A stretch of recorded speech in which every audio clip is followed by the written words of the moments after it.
Went to school at University of Connecticut, and I'm sorry, they changed it. It was Connecticut State College, and they changed it to Connecticut State University. So I did an undergraduate there and a bachelor's of accounting. And then after that, I got a master's in taxation from University of Hartford. I was living in West Hartford, Connecticut, and the last 12 years or so of my life up there was in Bloomfield, Connecticut. And during that time, I had a number of jobs, but primarily worked for the state of Connecticut for 7 years, all on the state and local tax side, and doing investigations and setting up audit procedures for them, doing refunds, doing assessments. From there, I went over to Arthur Andersen, spent 7 years there till they sort of fell apart, as everyone knows. And then from there, I went to Deloitte Tax. Finished off my career there, was a director tax, all on the state and local tax side, municipalities, etc.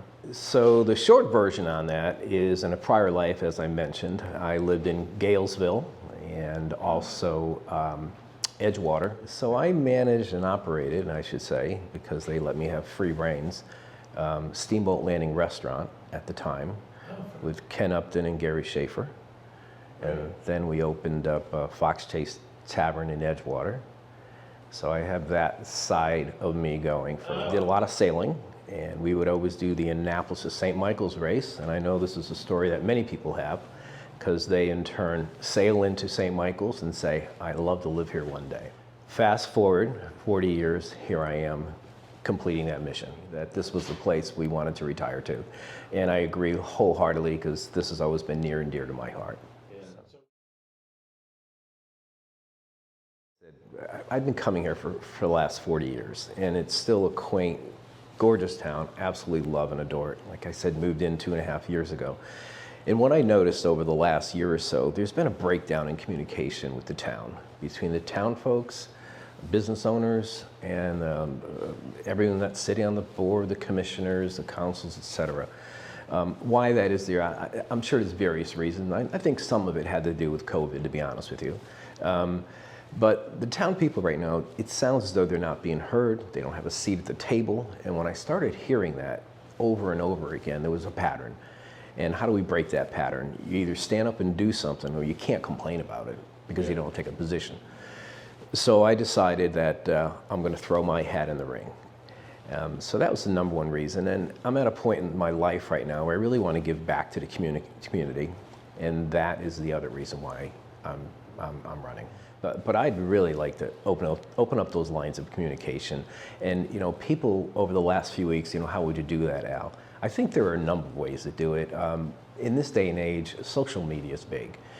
Let's figure something out on that platform, right? Let's get blast emails out. Let's create a newsletter. Give people options that they have, because everyone may not have that computer in order to go online to look at something. There are certain areas of the town where that does exist. I was talking to people that they don't have a smartphone. So let's get out and let's talk to people. I've knocked on over 300 doors so far. And this is the first time. We had an individual the other day that said, I've lived here 18 years. This is the first time anyone running for office has knocked on my door. So that says a lot, right? And I'm one that verbal communication is important. Seeing someone and having that presence is very important. And I think there was a breakdown in trust. And when you have a breakdown in trust, it's going to be difficult for people to come to meetings. So my goal is to build that trust back. Let them understand that everyone in town is a stakeholder. Everyone in town has a position. Everyone has an opinion. And let's bring all that to the table. But I think that's how we get that connectivity back. One of the things I definitely want to make certain is that I'm going to keep the small town charm that we currently have. A good example of this is many years ago, and I'm sure you've been around a while and are aware of this, Annapolis had this small town charm, and we saw it. And when I came back here to truly live here, we went to Annapolis. That's no longer a small town charm. Big boxes moved in, they've taken over space, there's a lot of vacancy, and there's a reason for that. So I think growth is important, but I think it has to be managed. I mean, you need all the players involved to make these decisions.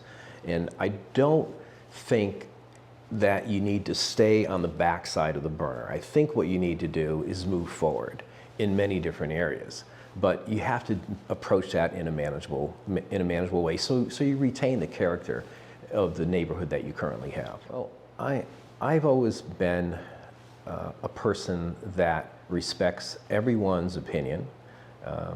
I listen to everybody, and I think my decisions will always be made by the majority of voters. I'm not going to rely on a few people to make a decision in town. I do think it's important also to state that I don't own a business in town. I only own my residential real estate, if you will. So I'm not going to be one decisions will be made based on others that might have vested interest in town. I do not have any vested interest other than my real estate.